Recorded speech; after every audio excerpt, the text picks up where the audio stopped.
आज फिर मेरी ननंद उल्टियाँ कर रही थी। उल्टियाँ कर कर के उसका बुरा हाल हो गया था। हम सबको बिन पूछे ही समझ आ गया था कि उसे क्या परेशानी है, लेकिन मेरा दिल जल रहा था। मुझे गुस्सा भी आ रहा था। जी चाह रहा था कि ये औरत कहीं भाग जाए और कभी वापस ना आए। इसके बारे में सोचते सोचते मुझे 1 घंटा हो गया। मैंने गुस्से में एक आखिरी नज़र उस पर डाली और फिर अपना मुंह फेर लिया। और यह पहली या दूसरी बार की बात नहीं थी।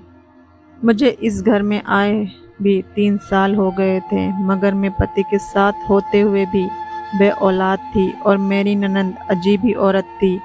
उसका पति उसके साथ भी नहीं रहता था, वह मैक्सिको में रहता था और वह ननंद हमारे घर पर ही रहती थी।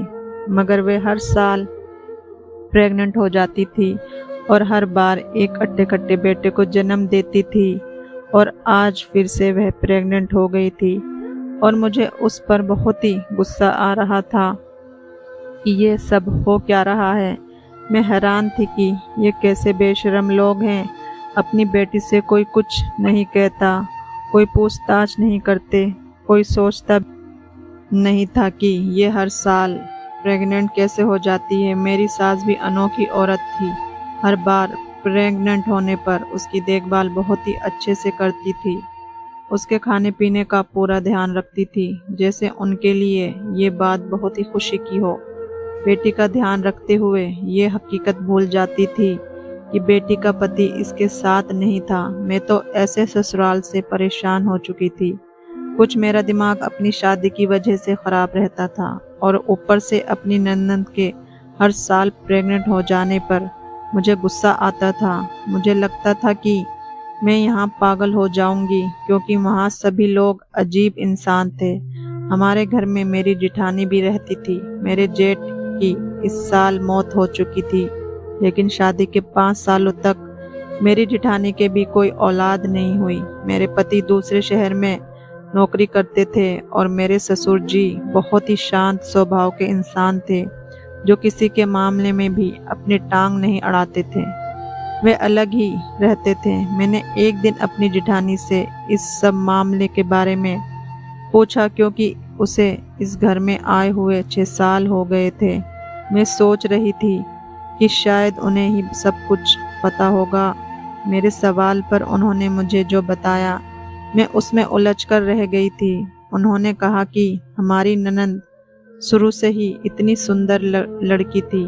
कम उम्र से ही हमारी ननंद के बहुत रिश्ते आने लगे थे, तो घर वालों ने भी जल्दी से एक अच्छा और कम उम्र का लड़का देखकर इसकी शादी कर दी थी।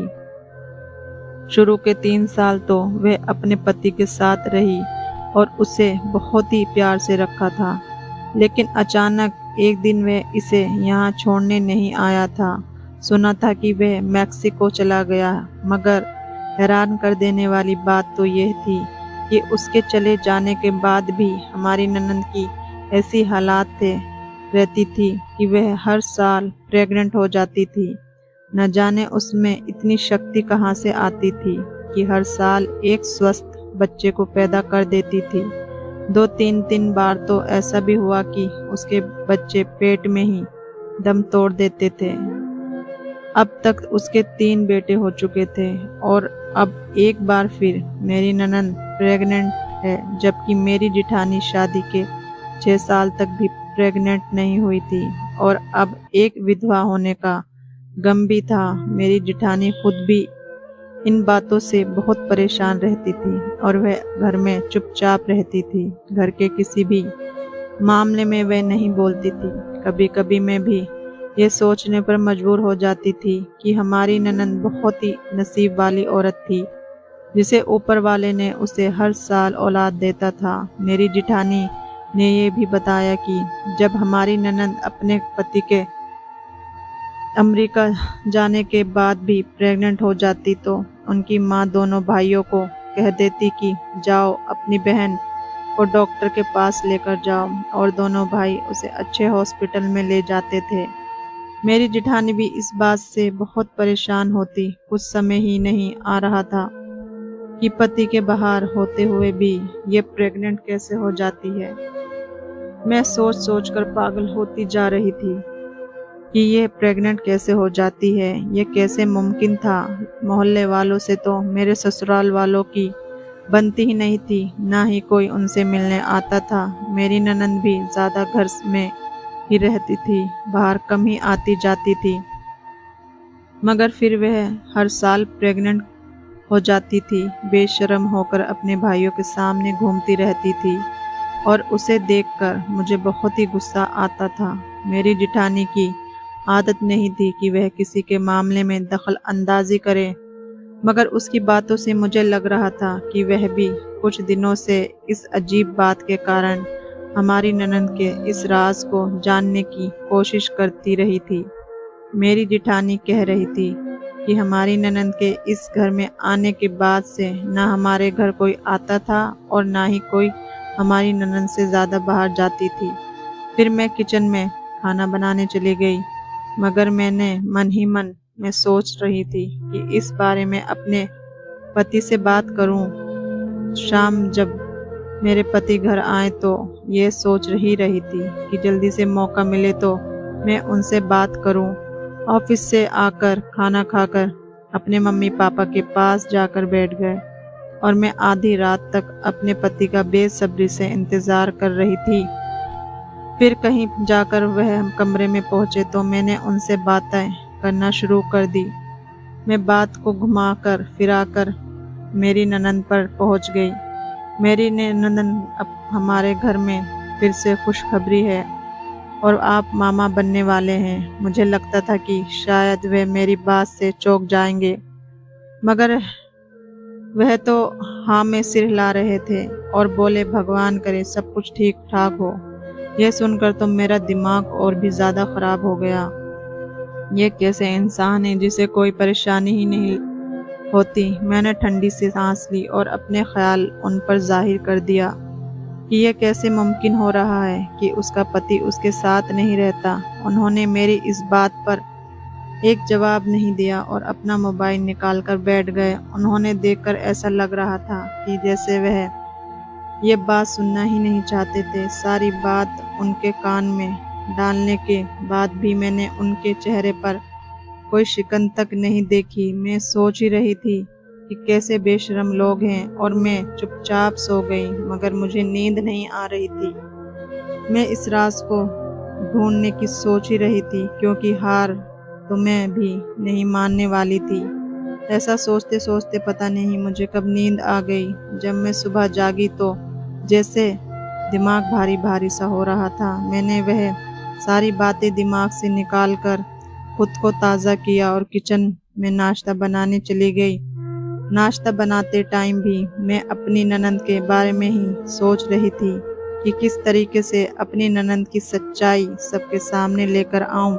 अगले दिन जब मेरे पति ड्यूटी पर चले गए तो मैंने अपनी ननंद पर नज़र रखना शुरू कर दिया।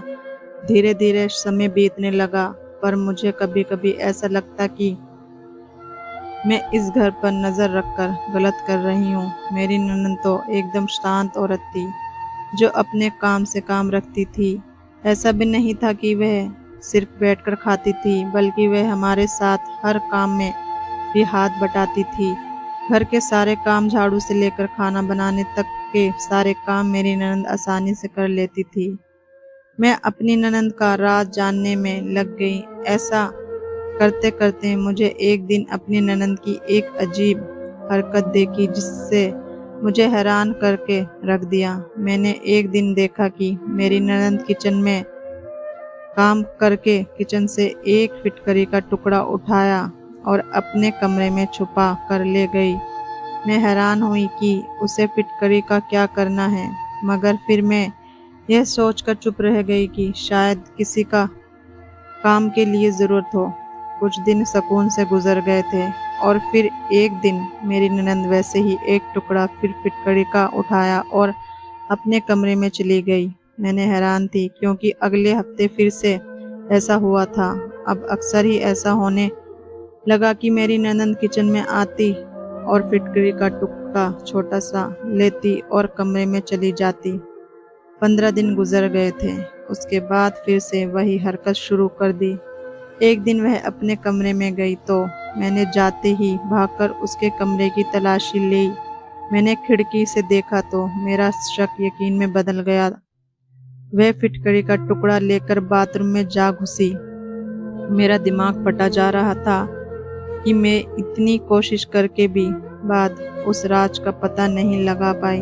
मैं उदास हो गई, मगर तकदीर भी शायद मेरा साथ दे रही थी कि कुछ दिन बाद ही मेरी ननंद जब मेरे साथ किचन में रात का खाना बना रही थी, वह अचानक से ही किचन से फिटकरी का टुकड़ा उठाकर बाहर निकली। मैं यह देखकर हैरान रह गई कि जल्दी में भी वह फिटकरी लेने नहीं भूली। वह इस फिटकरी का क्या करती थी, मैं इस अजीब सी हरकत की वजह से जानने के लिए बेचैन हो रखी थी। मेरी ननंद जल्दी से बाथरूम में जा घुसी। मैंने भी ये मौका जाने नहीं दिया और बाथरूम के रोशनदान तक किसी तरह से पहुंच गई। रोशनदान काफी ऊंचा था, जिसकी वजह से मुझे कुछ नीचे रखकर झांकना पड़ा। जब मैं रोशनदान से अंदर देखा तो मैं हैरान रह गई। वह दिन का वक्त था और अंदर का नज़ारा साफ दिखाई दे रहा था। फिटकरी का अजीब तरह से इस्तेमाल करते देखकर मेरे तो पैरों तले ज़मीन निकल गई थी। मैंने सोचा मुझे कोई यहाँ इस तरह ना देख ले, इसलिए मैं जल्दी से खुद को संभालती हुई वहाँ से उतरी और किचन में जाकर काम में लग गई। थोड़ी देर बाद जब मेरी ननंद किचन में आई तो मैंने ऐसा जाहिर किया जैसे मैंने कुछ नहीं देखा हो। मेरी ननंद फिर से काम पर लग गई और एक काम खत्म करके अपने कमरे में चली गई। ऐसा ही कुछ दिन गुजर गए। फिर एक दिन मेरी ननंद नहाने गई, लेकिन बाथरूम में पानी नहीं आ रहा था। मेरी सास ने उसे दूसरे बाथरूम में नहाने को कहा। मेरी जिठानी ने उसे कहा कि अगर आप चाहो तो मेरा बाथरूम में नहा लो। उसने तुरंत मना कर दिया। मैं ये सोच रही थी कि यह इनकार क्यों कर रही है, क्योंकि यह तो आम बात थी कि किसी के बाथरूम में नहाना कोई परेशानी वाली बात नहीं थी। मेरी जिठानी ने कुछ नहीं कहा और वहाँ से चुपचाप चली गई। मुझे लगा मेरी ननद बाहर वाले बाथरूम में नहाना चाहेगी, मगर मुझे हैरानी तब हुई वह जब नहाने के लिए छत पर चली गई और हमारे घर की छत पर भी एक बाथरूम था। अपनी छत पर जाते देख कर मैं अपने कमरे में जाने की बजाय इधर उधर घूमते घामते खुद को सबकी नज़र से बचाते हुए अपनी ननंद के कमरे में जा पहुंची।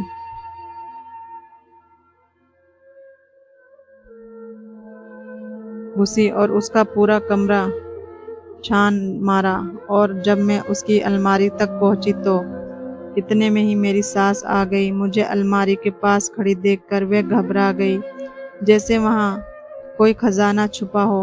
उन्होंने पूछा, आप यहाँ क्या कर रही हो? तो मैंने बहाना बना दिया कि धुले हुए कपड़ों में मेरा एक सूट का दुपट्टा नहीं था। मैंने सोचा शायद जिठानी और या ननंद के कपड़ों में ना चला गया हो। मेरी सास आगे बढ़ी और मुझे कहा कि मैं जिठानी के कमरे में देखूं और ननंद के कमरे में वह खुद देख लेगी। मेरी सास की बात सुनकर मुझे शक होने लगा कि इस अलमारी में ऐसा क्या राज छुपा था जो मुझे मेरी सास ये अलमारी नहीं खोलने दे रही थी। तब तो मैं कुछ नहीं बोली, चुपचाप कमरे से निकल गई और मैंने इरादा कर लिया कि मैं ये अलमारी तो ज़रूर खोल कर रहूँगी। जब मेरी ननंद नहाकर नीचे आई तो वह माँ बेटी कमरे में जाकर बैठ गई। तब मैं चुपके से ऊपर गई और मैंने उस बाथरूम में जाकर देखा तो मेरे सिर चकरा गया, क्योंकि वहाँ तो बाल्टी में थोड़ी सी फिटकड़ी। मैं यह देखकर परेशान हो गई और तुरंत जिठानी में कमरे में गई और उन्होंने सब बताया कि मुझे अपनी ननंद की हरकतें कुछ ठीक नहीं लग रही हैं। मेरी जिठानी चौंक गई। उन्होंने हैरानी भी हुई थी कि अभी तक अपनी ननंद की जासूसी कर रही थी और उन्होंने कहा कि मैं ननंद को उसके हाल पर ही छोड़ दो, क्योंकि घर में सब लोग देखकर भी कुछ नहीं बोलते तो बेहतर यही होगा कि हम भी खामोश रहें। मगर मैं चुप नहीं रह सकती थी। मैं घर में होते हुए अजीब गरीब हरकतों को नज़रअंदाज नहीं कर सकती थी। मैंने अपने कमरे में जाकर अपने एक पुरानी सहेली को कॉल लगाई। मेरी सहेली एक डॉक्टर थी, वे काफ़ी समझदार भी थी। मैंने उसे सहेली को बातों बातों में बताया कि मेरी ननंद का पति बहुत सालों से अमेरिका में रहता है, मगर वह हर साल एक बेटे को जन्म देती है। मैं हैरान थी कि यह कैसे मुमकिन है। फिर मैंने उसे फिटकरी का गलत जगह पर इस्तेमाल करते हुए देखा। मेरी ननंद अपने जिस्म के एक हिस्से पर फिटकरी इस्तेमाल करती थी। उस दिन बाथरूम में रोशनदान से जाकर जब मैंने देखा तो मुझे झटका लगा था, और फिर आज मैंने ऊपर छत पर भी फिटकरी का पानी देख लिया था। मेरी सहेली ने कहा कि हो सकता है वे किसी बीमारी का इलाज करती हो, क्योंकि फिटकरी बहुत सी बीमारियों का इलाज करती है। मैं ये सुनकर परेशान हो गई। एक दिन सुबह के समय मैंने पूछ लिया कि फिटकरी का इस्तेमाल क्यों करती हैं। मेरी ननंद बिना घबराए धीरे से बोली कि भाभी, मेरे जिस्म पर कुछ प्रॉब्लम है। मैं जब भी बाथरूम इस्तेमाल करती हूँ तो मेरे जिस्म के कुछ हिस्सों में जलन होती है। इलाज के तौर पर इस्तेमाल करती हूँ। मैंने कहा ठीक है। मैं फालतू का इतना सोचती रहती थी, उस पर नज़र भी रखी रही थी। चलो मान लिया फिटकरी के इस्तेमाल का मामला अपनी जगह सही था। मुझे उसके कमरे की अलमारी का ध्यान आया। मेरी ननंद किचन में शाम के समय में काम करने आई और मैंने सास और ससुर को खाना ले जाकर दिया और उनके कमरे में पहुंच गई। उसकी अलमारी आज बंद थी। मैंने उसकी चाबी ढूंढी और जल्दी से अलमारी खोलकर देखा तो मेरी आंखें फटी की फटी रह गई। अलमारी में कोई आदमी की शर्ट लटका हुआ था, जिसको अभी अभी प्रेस की हुई थी, और नीचे भी 2 जोड़ी और रखे हुए थे। यह सिर्फ किसी और की नहीं थी, बल्कि मेरे अपने पति की ही थी। मेरे पति जब भी आकर मुझसे कपड़े धुलवाते तो उनमें ये जोड़े भी शामिल होते थे। मेरा पूरा शरीर घबराने लगा। मेरे पति के कपड़ों का मेरी ननंद के कमरे में क्या काम था, और यह प्रेस क्यों किया हुआ था। मैंने अलमारी को बंद कर दिया और अपने कमरे में आ गई और चुपचाप से बिस्तर पर पड़ी रही। अब तो समझ आ रहा था। मैं वह समझना नहीं चाहती थी। मैं चाहती थी कि इस बार जल्दबाजी ना करूं, मगर यह बात छोटी तो नहीं थी। ननंद का पति दूर रहकर भी बच्चे पैदा करना और मेरे पति के कपड़ों का उसके कमरे में मौजूद होना, ये सब सोचकर तो मेरा दिमाग फटा जा रहा था। मुझे वह पूरा घर ही चालाक लग रहा था। ये कैसे लोग थे, ये क्या हो रहा था। मेरा दिमाग सोचने से इनकार कर रहा था। मुझे याद आया कि जब मेरी जेठानी विधवा हुई तो मेरी सास और ससुर ने मेरे पति को उनसे शादी करने की सलाह दी, मगर मेरे पति ने यह कहकर इनकार कर दिया कि वह भाभी का खर्चा उठाएंगे, मगर मेरे अलावा वे किसी से शादी करेंगे। वह सब सच था या ख्वाब नज़र आ रहा था। मैंने बहुत ध्यान से ननंद की जासूसी करना शुरू कर दिया, मगर अब मुझे रातों को नींद नहीं आती थी। मैं अक्सर रात को घूमती रहती थी। मेरी ननंद किसी रात अपने बेटों के साथ सोती और किसी रात बच्चे नाना और नानी के पास होते तो मेरी ननंद अकेले कमरे में सोती थी। एक रोज़ मैं रात को पानी पीने 3 बजे उठ गई। मेरा मकसद ननंद के कमरे की तरफ जाना था। जब मैं ननंद के कमरे की तरफ जा रही थी तो मैंने किसी मर्द की छाया देखी। वह मर्द दीवार के पास पहुंचा और दीवार पर चढ़कर कूद गया। शायद कोई चोर है जो रात को हमारे घर घुसा आया है। सुबह उठकर मैंने जेठानी को ये बताया तो उन्होंने मेरी बातों पर ध्यान नहीं दिया और मुस्कुराकर बोली थी, अंदर डाकू आया था तो कुछ चुराया क्यों नहीं। हम भी सलामत हैं और हमारे घर में भी सब सामान सही है। बात तो उसकी भी सच थी। मैं उलझ गई थी। ऐसा भी नहीं था कि मैं कोई सपना देखा था। मैंने किसी मर्द का साया देखा था। मेरी जेठानी ने मुझे सोच मैं देखकर कहा कि मैं आजकल बहुत ज़्यादा सोचने लगी हूँ, इसलिए ऐसा हो रहा है। वह बोली, मुझे देखना, मैं अपने काम से काम रखती हूँ। हमारी ननंद की हालात पर मैंने कभी दिमाग में सवाल उठते हुए हैं, मगर मैं उन्हें दबा जाती हूँ। उसके माँ बाप जिंदा हैं, वह उसे सवाल जवाब कर सकते हैं, हमारा कोई लेना देना नहीं। तुम भी उनकी दिमाग से निकाल दो। मुझे लगा मेरी जिठानी काफ़ी हद तक सही कह रही थी कि यह हमारा मामला नहीं था और मैं ज़रूर उनकी बात मान लेती, मगर सच जानने बिना नहीं बैठ सकती थी। मैंने अपने पति के कपड़े अपनी ननंद के कमरे में देखे थे और यह कोई मामूली बात नहीं थी। मैं ये बात अपनी जिठानी को भी बता सकती थी, लेकिन उनके समझ आने पर मैंने सर हिलाकर यही साबित किया था कि मैं उनकी हूँ और आगे से मैं ऐसा कुछ नहीं करूँगी। एक दिन जब मेरी ननंद अपने कमरे में अकेली सो रही थी, मैं रात 1 बजे अपने कमरे से निकलकर दबे पांव उसके कमरे की तरफ बढ़ी तो मेरी ननंद के कमरे में से कुछ आवाज़ आ रही थी। आवाज़ ने तो मुझे चौकन्ना कर दिया। मैंने कान लगाए तो अंदर मेरी ननंद की धीरे धीरे रोने की आवाज़ आ रही थी। मुझे लगा कि वह आवाज़ तो मर्दानी है आवाज़ है, जैसे कोई मर्द बहुत ही धीरे से बात कर रहा हो। मेरा शक पूरा यकीन में बदल गया था। मेरी ननंद ने कमरे में कोई आदमी मौजूद था, मगर आवाज़ बहुत धीमी थी, जिसकी वजह से मैं पहचान नहीं पा रही थी। ये मेरे लिए अच्छा मौका था। मैं सच्चाई जान सकती थी, मगर मुझे डर था कि कहीं मुझे अंदर वह शख्स नज़र ना आ जाए जिसके होने से मैं डर रही थी। इस डर से अपने कमरे में जाकर बंद हो गई और मैं सोचने समझने की शक्ति भूल चुकी थी। मैंने अपने पति से कॉल करके पूछा कि वे कहाँ हैं। वे बोले, दूसरे शहर में। मैंने कहा कि घर आ जाएं, मेरा दिल बहुत उदास है, मेरा दिल घबरा रहा है। मैंने घर आने को कहकर फ़ोन काट दिया। मुझे लग रहा था इसी तरह तो मैं इस खेल को ख़त्म कर सकती हूँ। पूरी रात मैं इंतज़ार करती रही, लेकिन मेरा पति घर नहीं पहुँचे थे।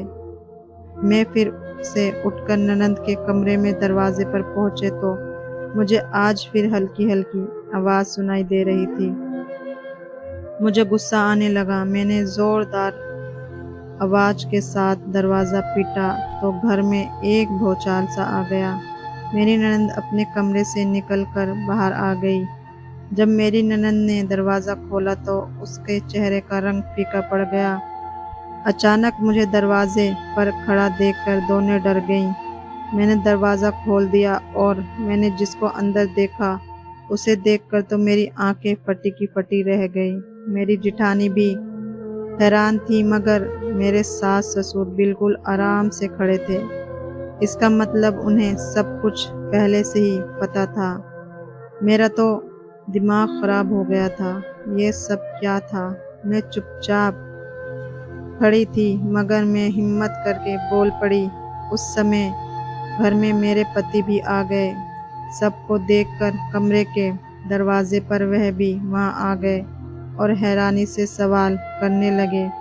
मैं हंगामा खड़ा करके सबके बीच बुरी बन गई